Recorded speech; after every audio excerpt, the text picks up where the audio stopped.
Start this motherfucking live stream. Start this motherfucking live stream. Start the motherfucking live stream right now.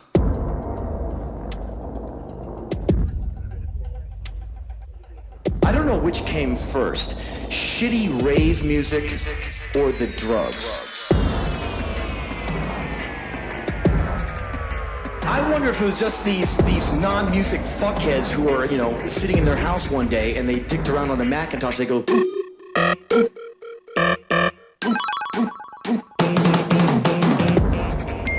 Here, put that on a white label 12-inch, send it to the clubs. Wow, man, you're brilliant. We'll put you on the cover of NME. You're fucking genius, man. You're fucking genius. Oh, wow, it's jungle, trance, hip-hop, fucking shit music. So you make music that shitty and everyone sits there and goes, God, this sucks. No, take these drugs.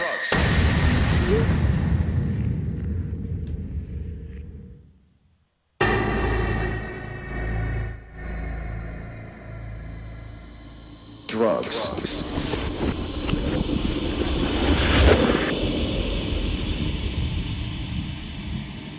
Play the record again.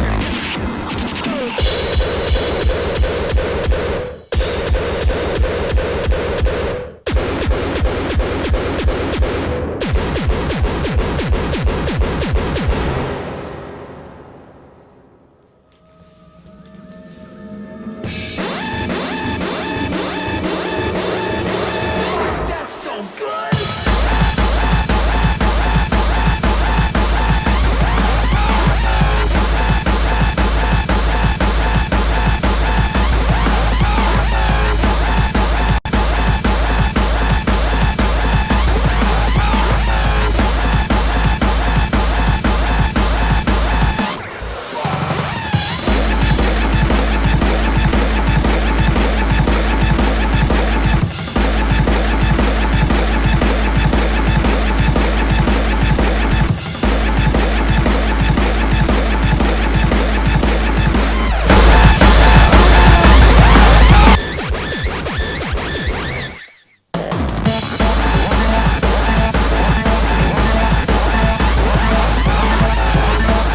Lord of sweet mercy.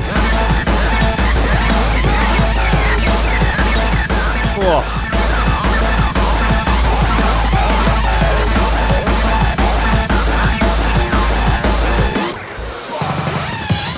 Oh, Lord of that will, whoa, dear, that's the equivalent of 8 coffees, 4 dingers, a couple of honks on the old meth pipe, and a vape rig full of Tide Pod juice. Good, googly moogly. Put that on a white label 12-inch, send it to the clubs. God, this sucks. No, take these drugs. Oh, Henry Rollins on the mic there. Oh, absolute classic slice of the man of the hour, the Panacea, rave music resurrected. Oh, do we remember? Do we remember when that came out? Do we remember in 2006? Oh, when the skull step was strong, almost as strong as the dingers. Good God. Good morning, ladies and gentlemen, and welcome to Coffee and Memes. Oh, it's the 4th of December. For the 4th day of Christmas, my true love gave to me one up the bum, and there was no harm done, I can confirm. Hello, everyone, and welcome. Look, welcome, sisters, brothers, and others all across the flat earth. For this is Coffee and Memes. Steady job, a couple extra lobsters. That's all I want. You're getting on, you're pushing 30, Sluggy. It's time to think about getting some ambition. Oh, I always figured I'd live a little bit longer without it. Don't forget, kid, that what you're trying to do here is to be bright and chipper and entertaining and intelligent and sort of glitzy, and that's funny, and it's kind of cool, and it's interesting, and it's edgy, and all of that. It puts that facade of momentary charisma on you, and if you don't play that out, you actually fail. The lobster patriarchy has many of the top memes, many of the top memes, many of the top memes. The lobster patriarchy has many of the top memes. And that is so true that it's almost unbelievable. Ladies and gentlemen, it's Threshold.fm, it's Coffee and Memes, and today I'm very, very happy to bring you a fine gentleman, the jungle goth, the shiny face boy, the dildo king, Matthieu the Panacea, a living legend of sorts. I'm going to try and get him straight away on the phone. Let's see where he is. Earth to Mathis, Earth to Mathis. Ooh, she's popped out. She's gone for a shit. Shining his teeth. Oh, I thought you were playing hard to get. Good morning, Will. Good I just got myself a coffee. Oh, wonderful. How are you? That is a fine, a dear little mug. Yes, well, Yes. a man and his style. Yes. Well, yes, they say a German man's castle is in fact his tiny wee little mug of coffee. Well, yes. Are we talking about castles? Probably, yeah. Do you still own a castle? I've heard rumours. Yes, well, you know it, girl. How are you this morning, Will? I'm doing very, very well, actually. I've worn my best plaid shirt just for you. I've lost some weight for you. I've been working out. Rags, dude. I didn't make an effort. Yeah, those rags probably cost, I don't know, more than my studio, I'm sure. Just a note, if anyone's watching on Facebook, go to the YouTube link in the description because you can't see Mathis's beautiful face. He's got his makeup on and he's shining like the star that he is. Permanent makeup. In fact, by now. Yeah. In fact, anyone watching on Facebook, I'm turning off the stream. There is a YouTube link in the description. Go to that and watch it properly like a normal, decent human. And so, goodbye, Facebook stream. Goodbye, Facebook stream. Go to YouTube, please. Thank you. Goodbye. How are you on this fine day? How's the weather in Berlin now? The weather is absolutely stunning, man. It was so bad for the last couple of days. I was having a depression, and now it's like super sunny, man. Oh, good. And I'm facing the park, so the winter sun goes right into this apartment, and it's actually more beautiful in winter.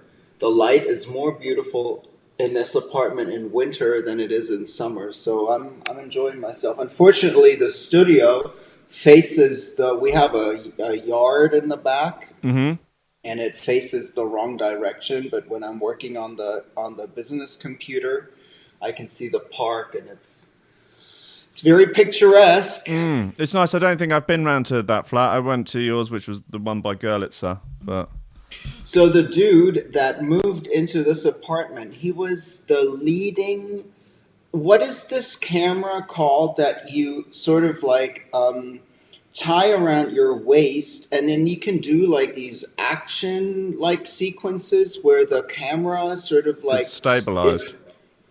The Steadicam. I think it's called a Steadicam. Yeah. So the guy that moved into my old flat, he was the leading cameraman for Steadicam. So he traveled around all the time, and he got this apartment because he wanted to rent it out as an Airbnb. Right. And now they're cracking down on the Airbnb flats. So he moved out. So I could actually move back into that flat. But this is the thing, because, what people were doing in Berlin, particularly when I was living there, was you could just get whole flats on Airbnb and live there almost sort of permanently. And Absolutely. It was really easy. And it was a lot cheap. Well, it was either cheaper or sort of equal to to getting a normal rented place. But it's quite difficult to get a normal rented place in Berlin. It just requires a lot of work. I don't want to get too political on this show, but this is a problem for younger families because families now can't live in the city center because there are certain types that rent out these flats. And on this street, there is Airbnb flats down the street. And dude, I'm not lying. There's frickin' 40 Chinese tourists rolling up, taking up the entire street, and you just can't. When I go to Kita in the morning, and there is a bunch of Chinese tourists on the sidewalk. I can't. It's just go that past them. It's impossible. They're blocking the street. So even on this street, there's a lot of people renting out flats as an Airbnb. It's probably really irrelevant to your audience, the kind of things that we talk about. I think it's important to cover the final points of the Berlin rental market. Because now you can't Airbnb an entire flat. You can only Airbnb 50% of it, can't you? So you have to technically still be living in it and just Airbnbing your spare room. Technically, dude, I know people that own like 3 Airbnb flats, and they're making hell a lot of money, and they certainly do not live. They don't even live in Berlin, dude. They live like in they don't even live in Germany, man. Well, they just have these flats, you know. If there are any Polizei listening, then please. Well, there certainly should be. I saw police down on the street just a minute ago. I'm in the market to buy in Berlin, right? So like a while ago, this is like 1.5 years ago, there was a flat available on one of the nearby streets. And I went into the flat with my little family, and we looked at the flat. It was a stunning flat. It was like 300 square meters of flat on the 3rd or 4th floor, I want to say, in one of the beautiful buildings right next to me. So like I walk into the flat and I go like, okay, wow, this is fantastic. There's art in every single room. So like I sort of like walk through the flat, and I go into the kids' room, and there's like massive Damien Hirst dot paintings in the kids' room. I'm not kidding. In the kids' room. Insane. In the kids' room, massive dot paintings, but like not like 1 or 2. Like I want to say like it was like 5 of them, you know, in the entire kids' room. What kind of places are you looking to buy? I don't. Who are you buying off? So I was like the art dealing oligarchs of Berlin. By Damien Hirst, by your dear friend Damien Hirst. I was like, you gotta be kidding me! What the hell is this? So, and then I can't remember, what was it? I think it was in the master bedroom had like, it escapes me now, but there was full on A-list art in every single room of this apartment. And then I was like, so the buying price includes all the artwork, what? Right?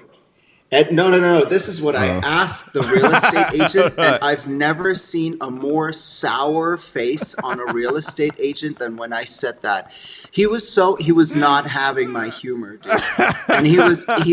And and it was so awkward too, you know, like anyway, so it was the apartment of that, what's that Turner Prize winning dude with the wolves? He's from the UK. Obviously, because he won the Turner Prize. But I have no idea. What's his name again? Anyway, it's the dude with the wolves. He lived in Berlin for ages and ages and ages, and he got that back in the day. I can't remember his name. I'm going to look it up in a second. There'll be some art buffs watching this, just screaming at the live stream. Right? No, let me look it up right now because I want to know. So this is important. This is what people are tuned in for, you know. Yes, I know, absolutely. Berlin real estate market. What's the best Google? Have you tried Google.com? The Google search engine website. I think it's google.co.uk. Turner Price. Hold on, I'm looking it up right now. I'll just beatbox while you're doing it, just to keep people entertained. We should play a track. Will. Yes. You should play a track. I generally don't in the middle of conversations. We're not having a conversation because I'm looking something up. I can't find him either. He's got like an English name that's like 2 first names. Craig Charles. Something like that. Yeah, let's go with Craig Charles. Maybe that'd be a bit of fun, wouldn't it? It's not Craig Charles. No, I know. He was the lead actor in Red Dwarf. Winners, Wolves. He was. Craig Charles was arrested. Was he arrested a while ago, or it came out that he was in the back of a limo watching pornography, smoking crack, and masturbating? He's a comic genius. It's a long story, though. I think. You know what's a long story? I can't find his name. Are you sure he exists? I'm absolutely 100% sure he exists. Douglas Gordon. Oh, someone, yeah, guys. Gordon. Look him up. Someone in the. So I was in the market to buy Douglas Gordon's apartment. Bloody hell! Including all the personally made out art to him. That's where all the Precision Chrome money has been going. You know it. I was looking through the Precision Chrome Discogs today, just to sort of refresh my mind of all the... man, there's so many, like, just ridiculous pieces of music on this. But also, like, you were putting Current Value stuff out in 98.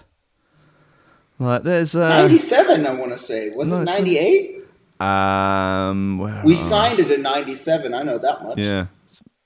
Alec Empire. Everybody, yes. 98, I think, was the first Skybreaker, Current Value, and then... Techno Animal, early Techno Animal, absolutely massive. Yeah, that was 97. One of the guys is now doing the JK Flesh project, which is fantastic, and then The Bug, obviously, which is Kevin Martin, is legend. Cybeg as well in 96, yikes. Cybeg, fantastic release. Man, those stuff that he used to do on Fuel, the sort of, I don't know, weird, kind of lower tempo, garagey kind of just bass monsters were so good. There's one called High Frequency or Low Frequency or something. Did you listen to the release on Chrome? His one? No, I haven't. I need to start. It's insane. It's sort of like it's sort of like Chemical Brothers done right. It's massive beats and bass, and it's a magical piece of music. Yeah, and I was trying to sort of think back to the sort of first moment. Well, yeah. So I used to go to a club in Brighton pretty much every Friday night called the Volks. I'm sure you've played there a few times. It's down on Brighton seafront. It's full of drugged up animals, and I was one of those drugged up animals for many, many years. Not the first time I saw you. We met in a sad little pub. No, we met in a club in Bristol first. That wasn't a club. It was. I clearly remember meeting you, going to, like, it was early evening, I want to say, and you sat in a gigantic chair. I think that might have been our second meeting.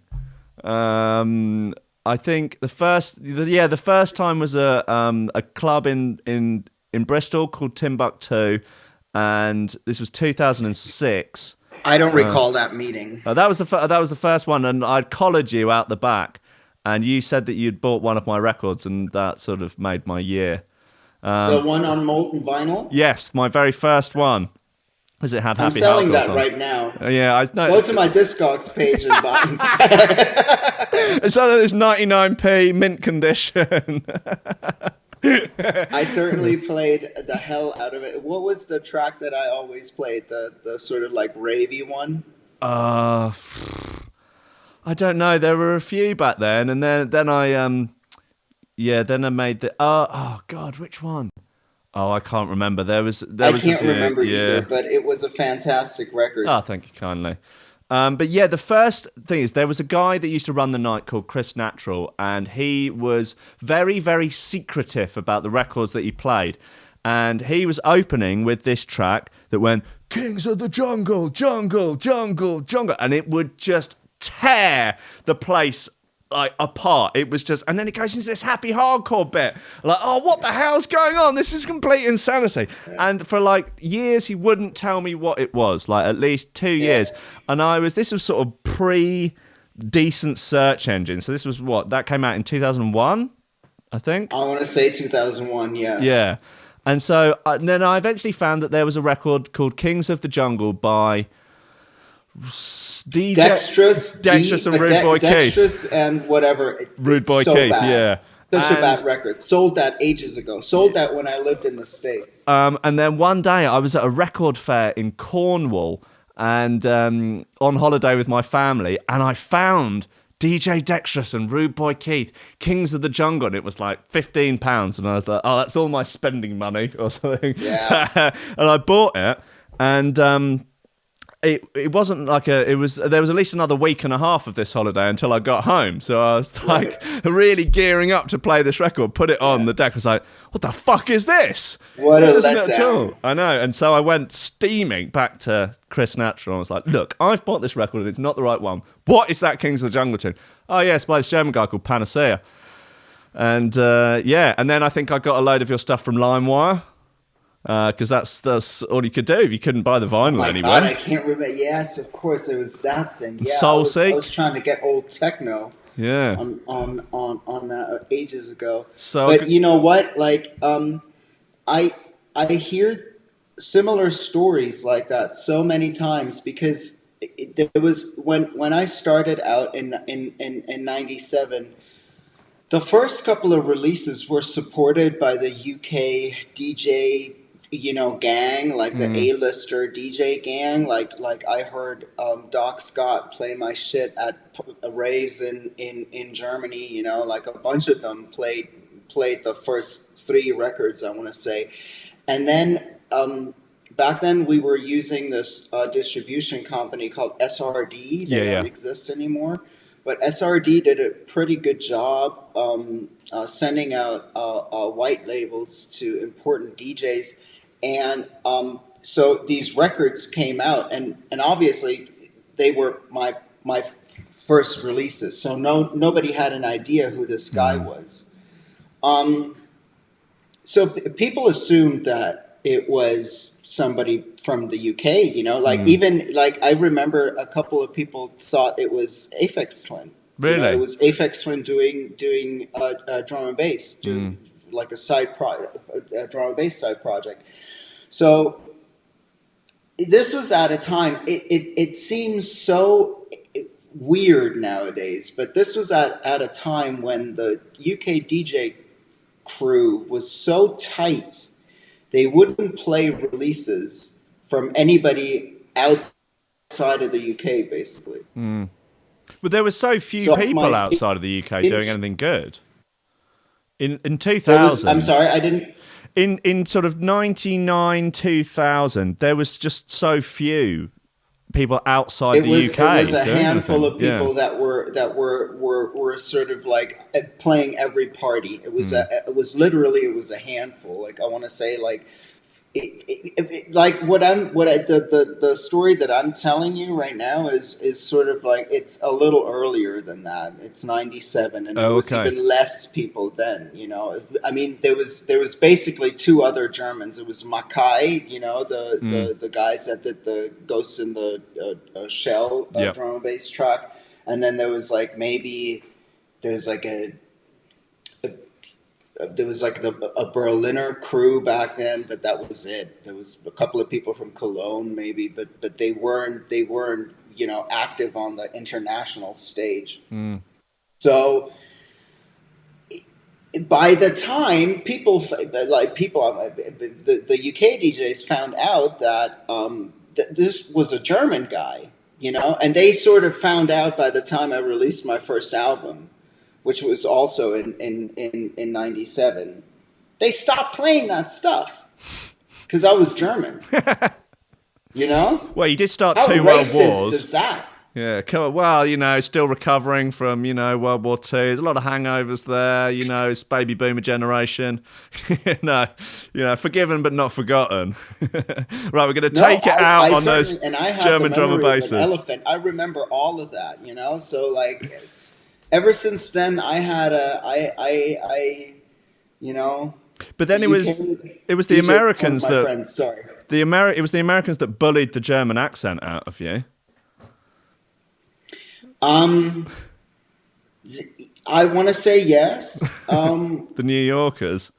It was basically the New Yorker the gay fashion elite that bullied the German accent out of the way I speak.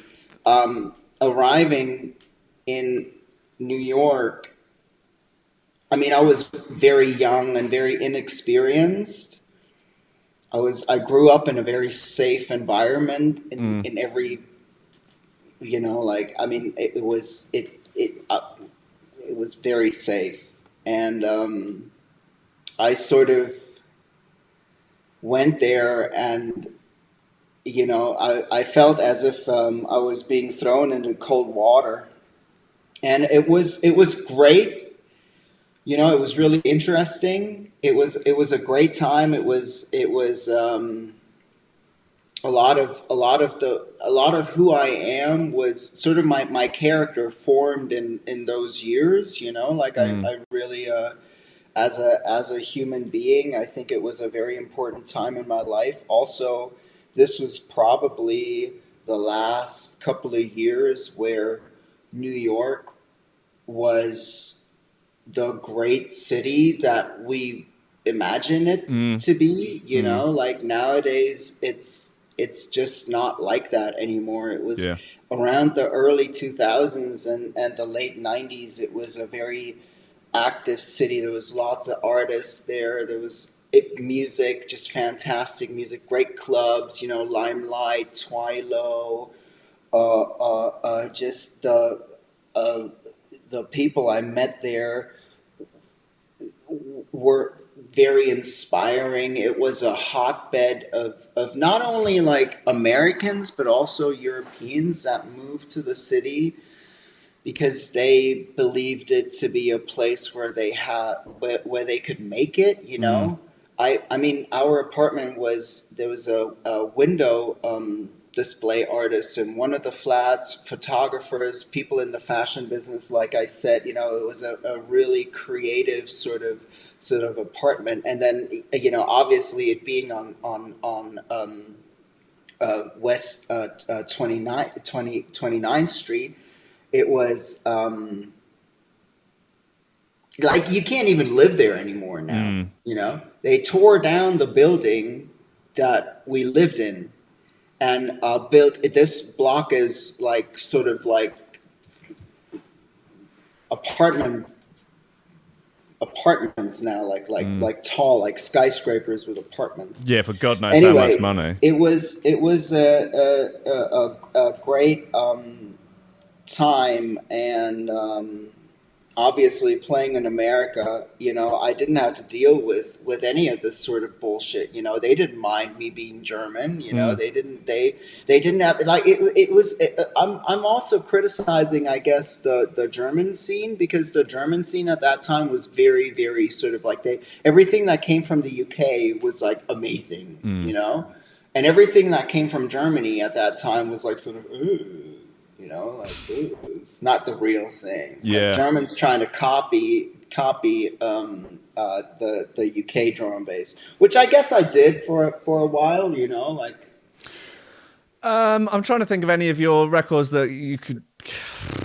I don't know. Like for as long as I've been listening to your records, they've always stood out as being just like. I mean, obviously they took a lot of influence from the sort of old hardcore, but not really so much from, I feel like, the UK drum and bass at the time. That's why they stood out so much, because they were so obviously Panacea records. I'd like to think that you're a producer and you have a different view on music that you listen to. A more, well, you know the bigger picture. So, like, I think that... yeah, I appreciate what you're saying, and I would hope that you're right.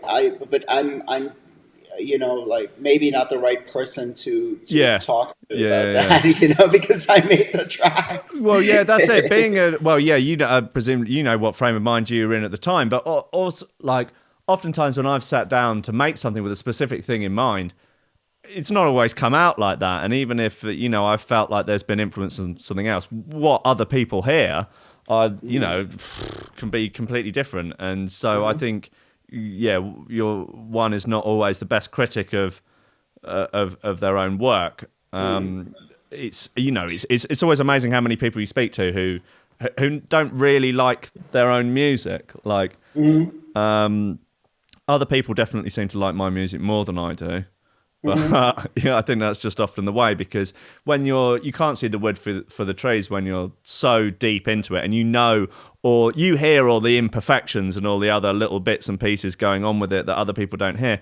A lot of other people just hear it as a single piece, whereas you hear every individual element and every EQ tweak, every effect automation. I know exactly what you're saying.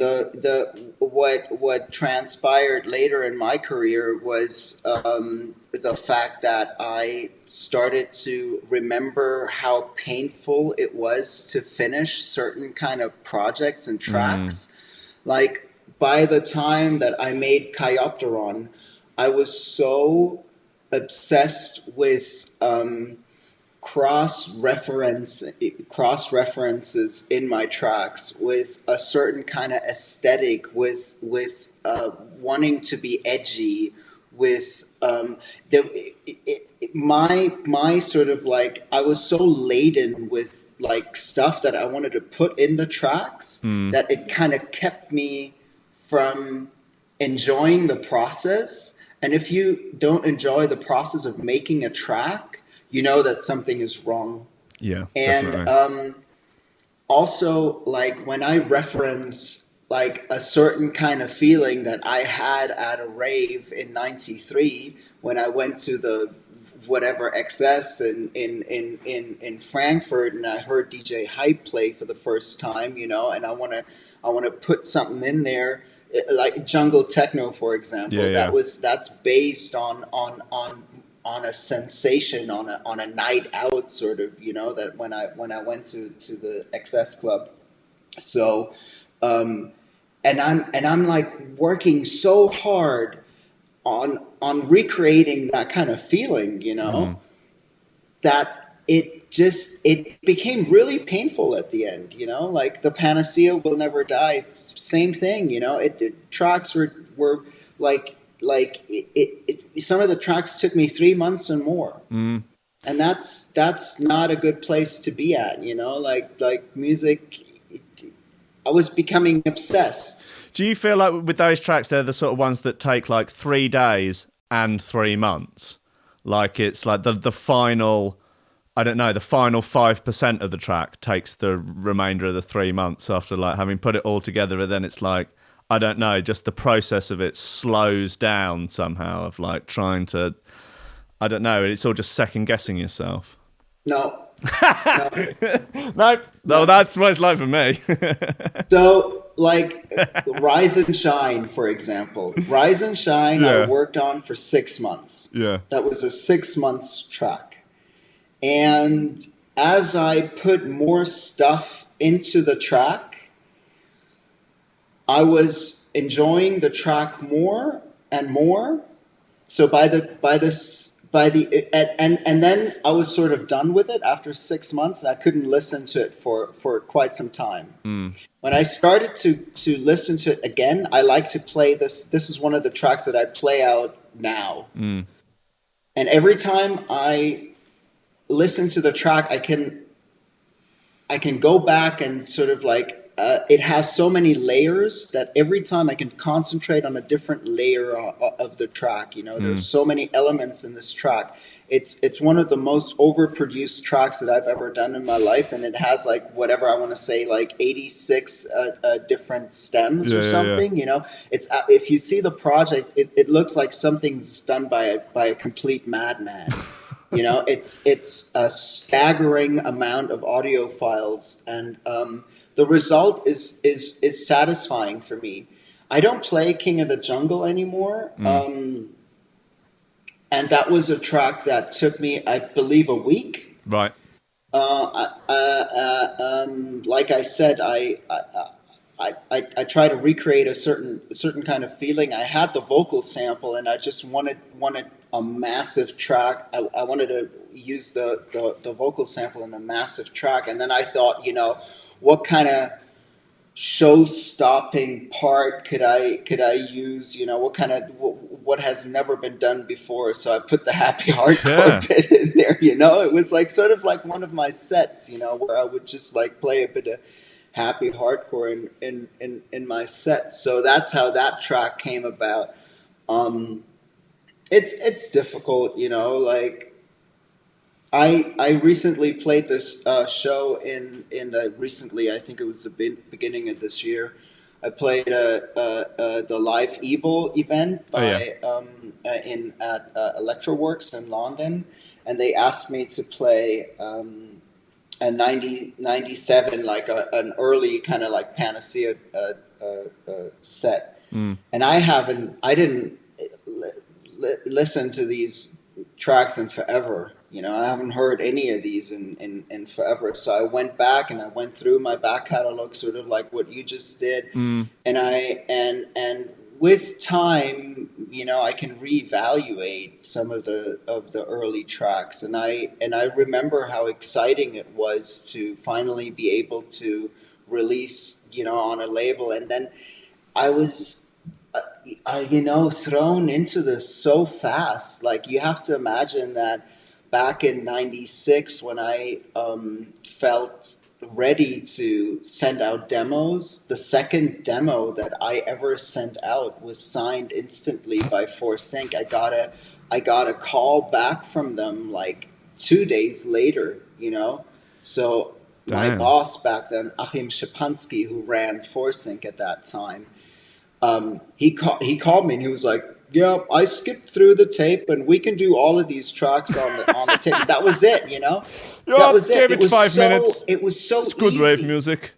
Yeah. Yeah, but you know what I mean? There's like kids that they work in music for like 10 years and then they do like one MP3 release and nobody gives a shit, and I was just this like frickin' 18-year-old kid, like just like I think it was really easy for me. That's convenient. Well, I'd be very interested to hear.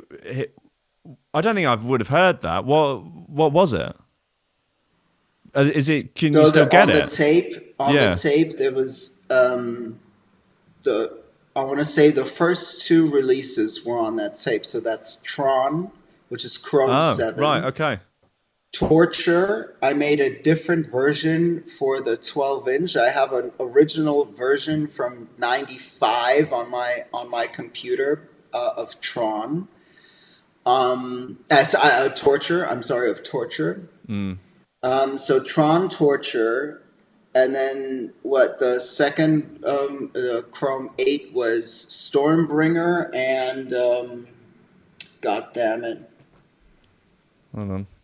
And some other track. Jacob's Ladder. Jacob's Ladder was on there, yes. Jesus, which to this day I think is sorry, what's that? That is a wild tune. Jacob's Ladder? Yeah. It's a really good track. Yeah. I played Jacob's Ladder at the I think I played Stormbringer as well at the Live Evil party. So I think it was 5 tracks in total, and they were like, "Yeah, let's do all of it, but can you do an album?" And I was like, dude, I was a boarding school kid. I was a fad boarding school kid. I've seen the pictures. The first party that I went to, I think, was in 1991. So I was a raver kid, and I looked like a raver kid. I would look like a fat raver kid. So the fat raver kid Panacea rolls up at the Force Inc. studio, and there was like at that time, there's like on Force Inc. there was like Alec Empire released on Force Inc. Space Cube, Thomas Gerlach, DJ Tonka, those guys, then like all of the they had this amazing sub-label called Mille Plateau, where they just gathered all of the intelligent sort of dance music people at that time. Like it was just so many artists that I deeply looked up to, and that was obviously why I sent out a demo to that label, because it was my favorite label at that day. So I went to the office and I was like, "Oh shit, it's actually happening. And I was so taken aback by the fact that they would just take me, the way I am. That is sort of every young raver boy's dream, isn't it? Like, listening to all this exciting raver, just send off a tape. Yeah. But, yeah. Of course. And you see, like, everything fell into place from there on, It was, I started working with good agencies. I had complete artistic freedom, more or less, on Chrome and later Position Chrome. I was A&Ring for the label. It was sort of under my control. I had a few negative experiences, very few, not many, so it seems as if everything was really streamlined, everything was like destined to be, sort of. And at least that's how I'd like to remember it, like I never had the feeling that I had to, succumb like crazy obstacles. That's convenient. If only it could be like that for everyone. Yeah, I know it's not, Yeah, it's and then but it's harder now than I think. Well, I don't know if is it harder now or is it? Yeah, I think it is. You know why it is, Will? It's different. It's because at that time the technical equipment that you needed to make a release, the money that you had to spend on your studio before you were able to release a track was like times 10 to what it is now. Yeah. And the technology was not available to just anybody. It was much harder to learn as well, like, and there were less resources, there was less community around it. Like now you can, even if you don't get cracked stuff, you can buy a copy of Ableton, and then there's a million YouTube videos showing you how to do every individual bit of it, and you can get more than enough in terms of free, royalty-free samples for free to be able to. I had nobody to show me anything. Yeah, I learned everything myself. I learned the hardware synthesizers and sequencers that I used back in the day. I learned all of that myself. I learned Logic myself. I watched a YouTube video like once, of like somebody trying to explain to me, a specific snare sound. Make the snare louder in your track. Anyway, it bored me immensely.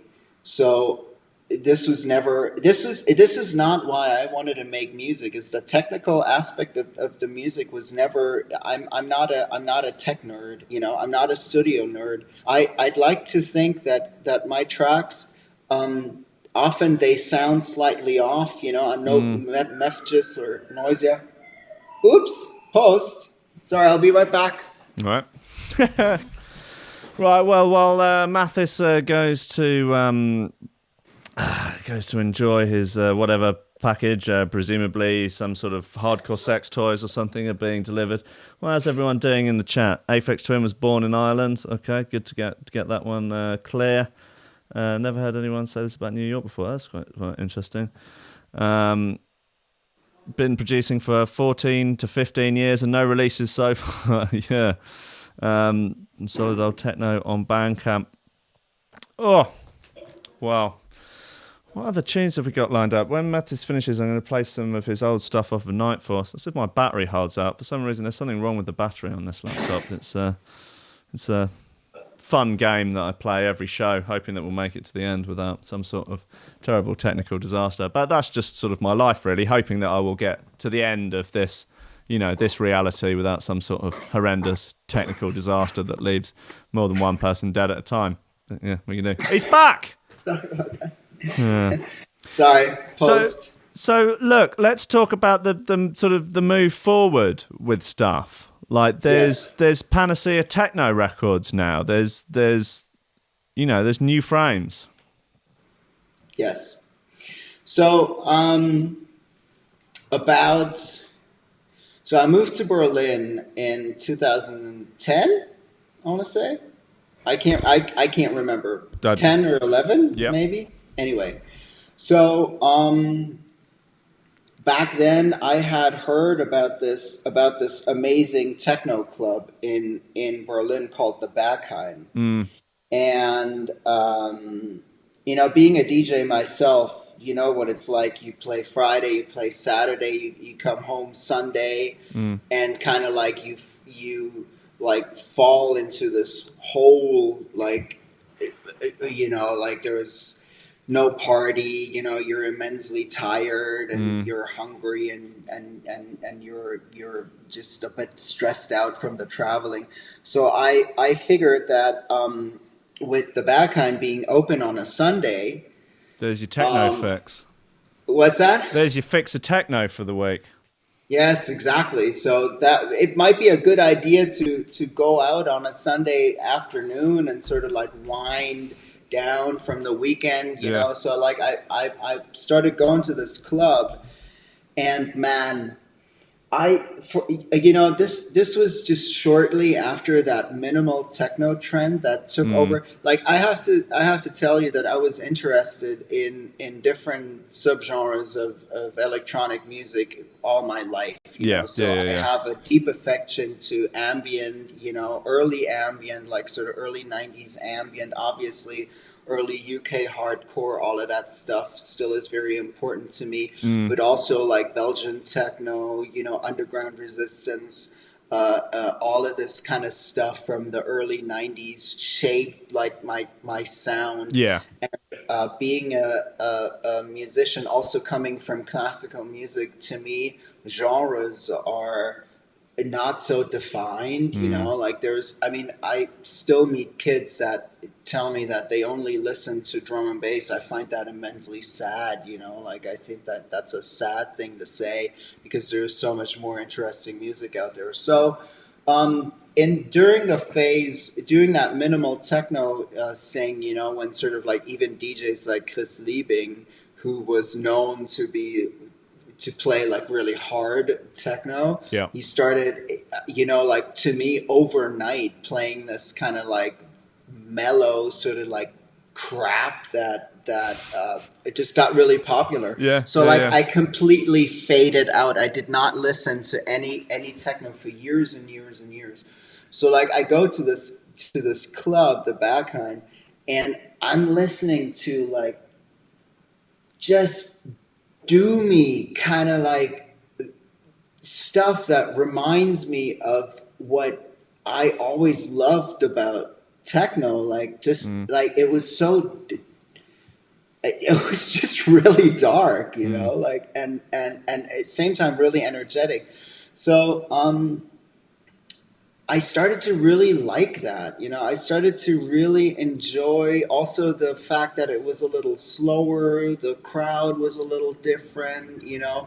I found out about artists like Ancient Methods, who does like sort of broken beat. Like it's not straight up forward to the floor, but it's like sort of broken beat. And I find out about all of these artists, and I felt the need to dive into that genre more than I had in the past. I think at that time, my last techno record I released in, maybe 2002 or something. Oh, really? Because yes, this is a little known fact that, if you check my Discogs page, you can see a lot of the different projects that I made in the past. Like there's, the more obscure ones. One of them would be Kate Mosh, which is like a kind of like gabber, breakcore, whatever, like speedcore project that I enjoyed a lot when I made it, and it's rather obscure. Anyway, so I felt as if I had to say something in this field, as if I needed to leave my comfort zone of like playing every weekend, and then when I started making a drum and bass track, I sort of knew what I wanted, or how I could achieve what I wanted. Mm-hmm. Yeah. And it just became kind of like limiting. It was taking the challenge out of it a little bit. Yes. Also, when I made tracks like King of the Jungle, like I never felt very secure in what I did. Like, I knew that I was experimenting, and I knew that I was doing things differently, but I just wasn't comfortable, Yeah, it's finding that balance, like that edge of being right up against the edge of doing something that's not right.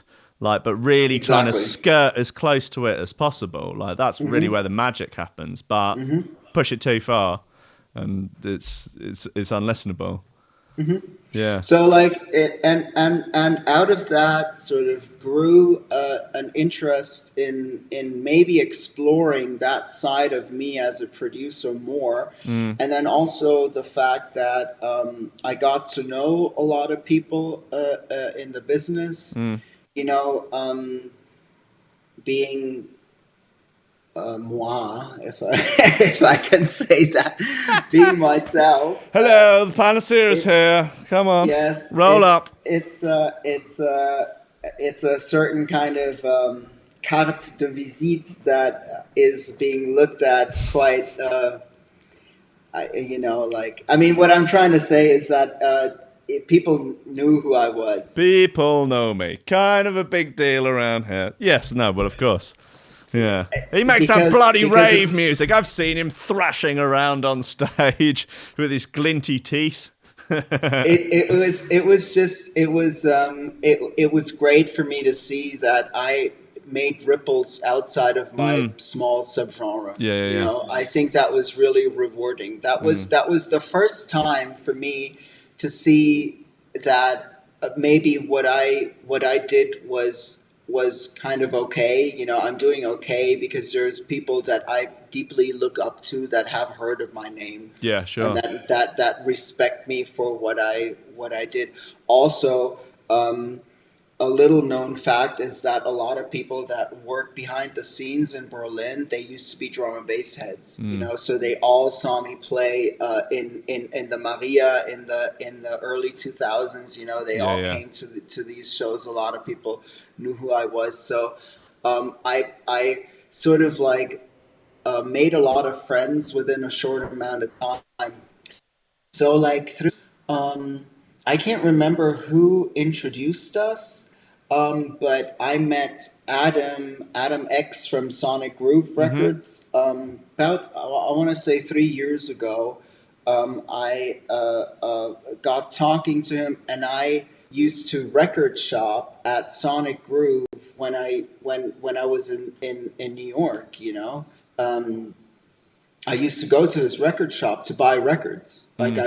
He only had a small section of drum and bass. He always stocked my records, which I thought was great. But I bought my techno and ambient records when I was at his record store. So I was like, yeah, I'm Mathis, and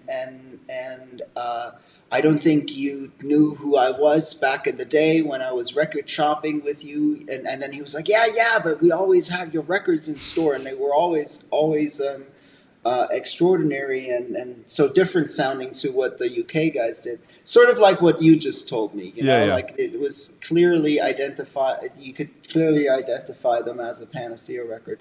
So he was like, yeah.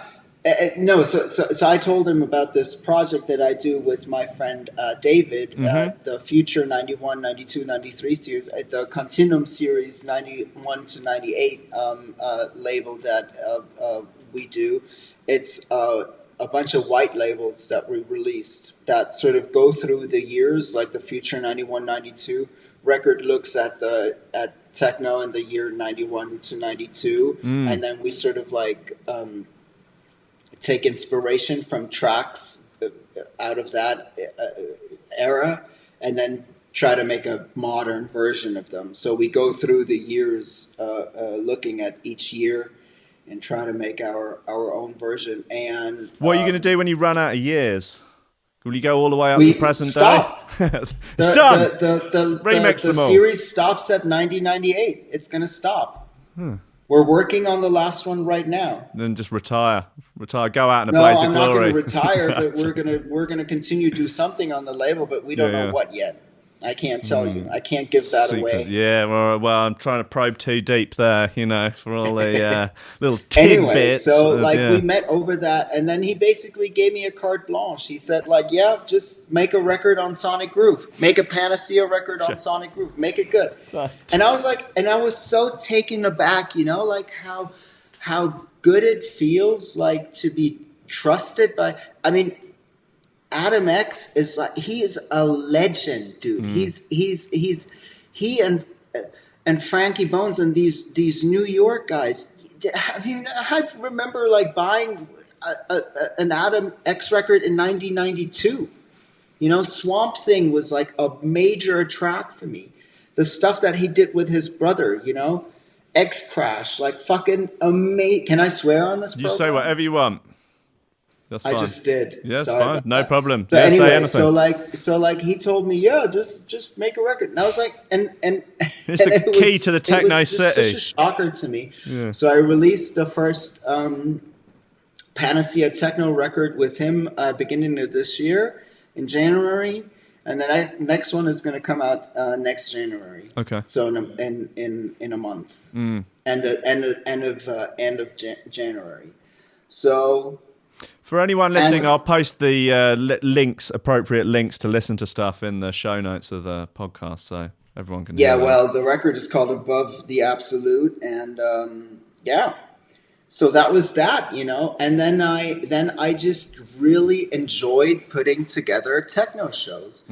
So I had a couple of parties that I played here in Berlin. We played I played a techno show for my friend Sasha in Moscow at a party called Discipline.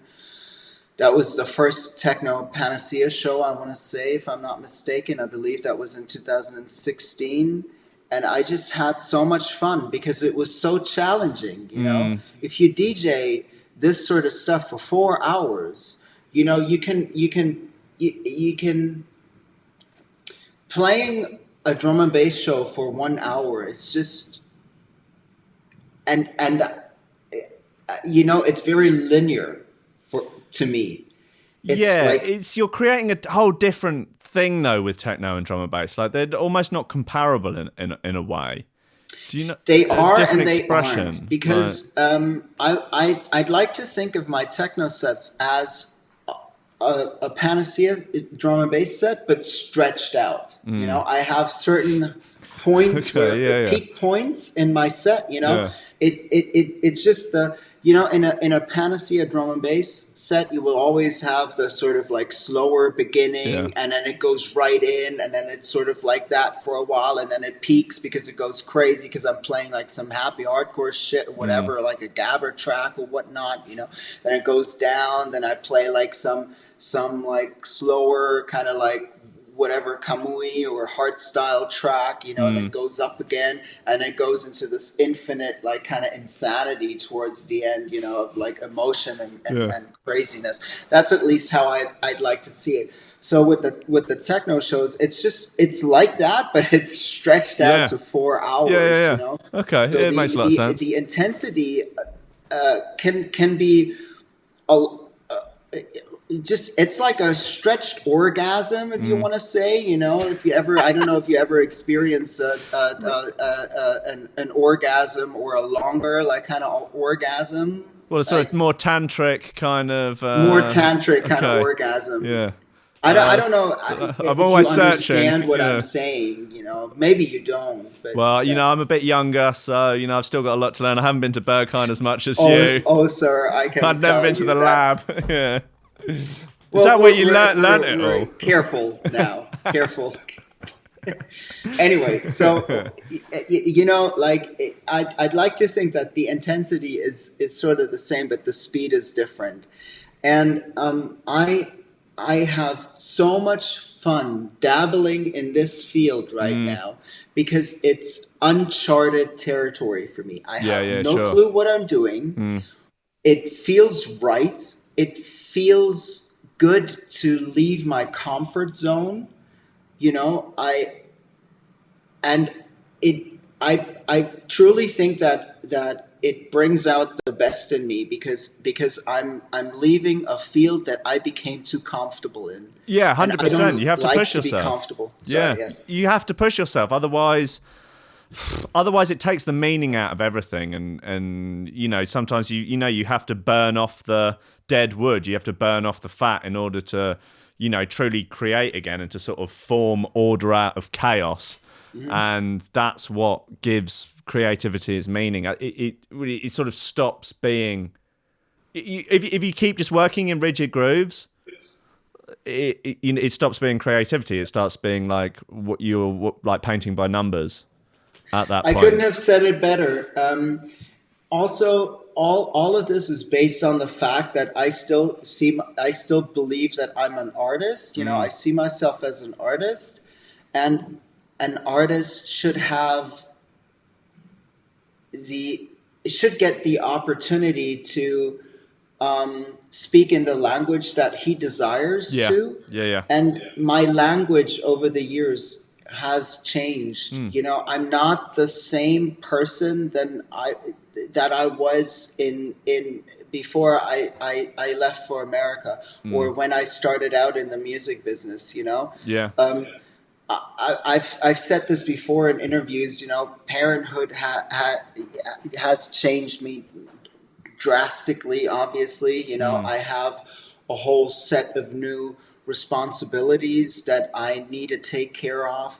I can't do these crazy weekends anymore. You know, where I have like 2 shows in Russia. One is like freaking 2 internal flights away, yeah. Exactly, you know, and then the other one is like on the other side of the country, and then you come home on a Sunday, and I mean your duties as a father are you just can't perform. You know? And I can't explain to my daughter that I had a rough weekend. What the hell does that shit mean for her? You know? Yeah. Like, no, you're still dad. Yourself at the playground. What the fuck, you know?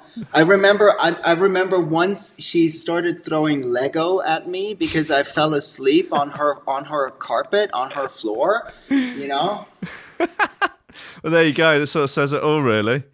So, you know, this kind of responsibility also keeps me from you know, getting into a car with a crazed a Russian driver going 120 kilometers on an ice field, you know, on an autobahn that is covered with frickin' ice. Smoking and with sunglasses on the phone. Oh, God, it's so terrifying. That's how I've always envisioned my death. Like, at the hands of a promoter that's been up all night and refused to let me get a taxi. and you know how often I've been there, you know, crazy flights with like, I mean, the infrastructure in Russia wasn't always like it is nowadays. You know, I went in like military machines. I went to Murmansk and places like that, you know, like I had like crazy, scary experiences in my life. Once I played in the States, nobody picked me up from the airport. They just left me at the airport. There've been, I've heard stories of DJs getting to Russia, there being no one at the airport, so they manage to find their way to the hotel. They can't get hold of anyone. No one comes. They go to sleep. They wake up in the morning. They go back to the airport and go home. And they found that like the promoter's been arrested and the whole thing's been shut down. And they've basically just gone to Russia. They got paid in advance, so they basically got paid to go to Russia, spend one night in a hotel, and go home.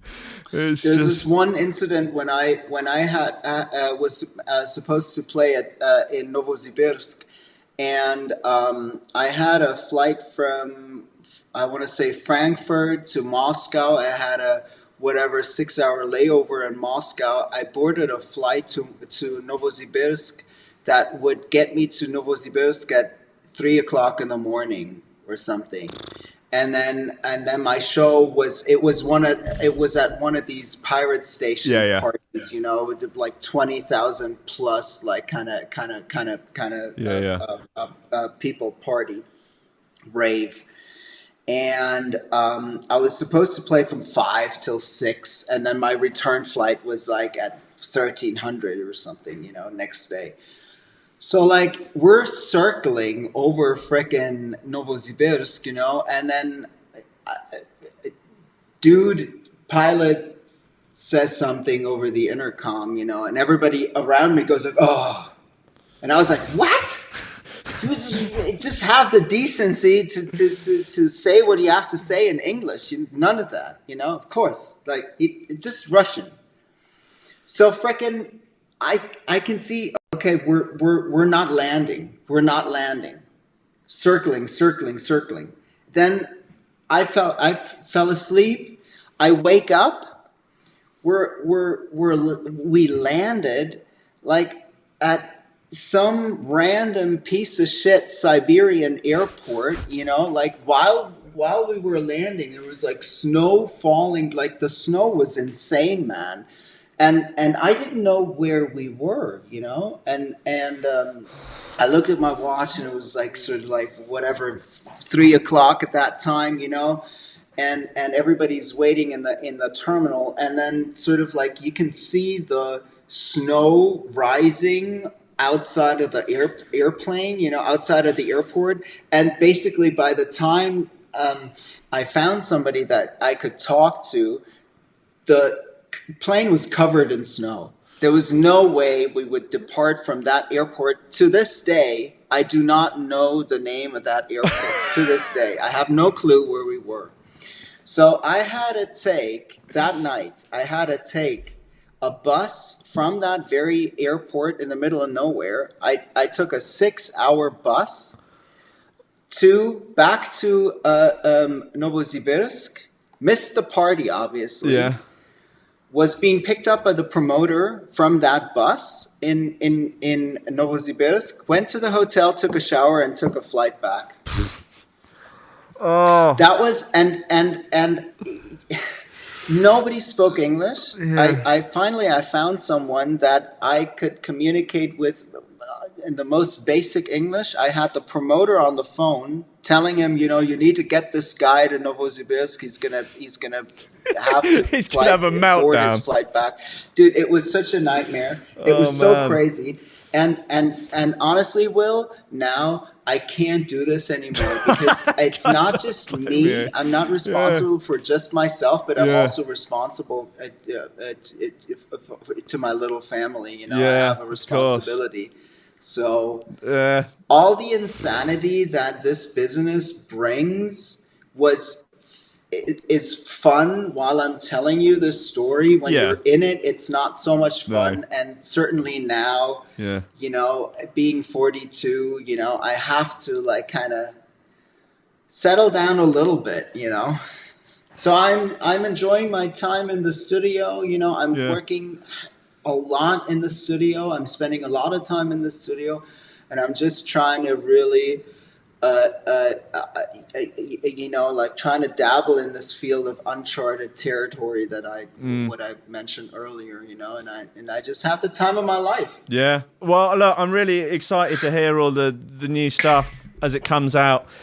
Please don't forget to send stuff to me as it does. I don't remember I think I got the first 3 certainly. I can't remember. It was maybe a year ago. Will, I can't hear you. Have I gone? Is it? I can't hear you at all. No, nothing. Technical difficulties. Oh, technical difficulties. Can people on the live stream hear me? Oh no, that's stopped. It's not working. Oh, I'm gonna have to call you back. I'll call you back. Can you hear me? Yeah, I can hear you fine. Okay. Yeah, sorry for... oh, here it comes. It's black. There we go. Will. Mathis. I think my monologue broke my FaceTime, so... This is almost certainly true. FaceTime with Mathis. There he is. And you're back.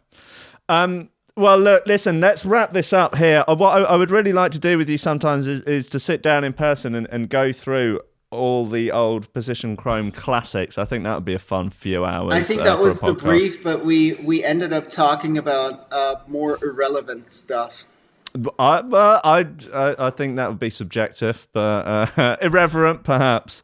Look, it's always an absolute pleasure. Thanks so much for coming on the show, and I hope everything goes well with Thank the you new for project. talking to me. Thank you for Love listening to my story. Hey, it's a pleasure. So look, take care of yourself and stay away from deranged journeys like the last one you just told. I'll try to do my best. Okay, and be safe, Will. I'll talk to you later. Say hi to the lab for me. I will do. Lots of love, mate. Cheers.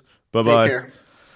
Right, thank you very much to the Panacea, a fine human being, if ever I saw a fine human being. So look, to play us out, I will... look, technical difficulties. My foot, how dare you. Come on, Lobster Crew, you know better than this.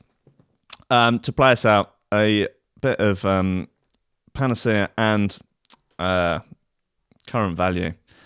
Oh, I see. Oh, you're not working either. Well, how about you put it into your poopy? Hey, Spotify, you piece of shit. What's going on? I don't know. It'll probably be fine. Most things are fine, aren't they? They're usually fine. All right, forget it. It's not working. Nothing's working. Look, thank you very much for listening, everybody.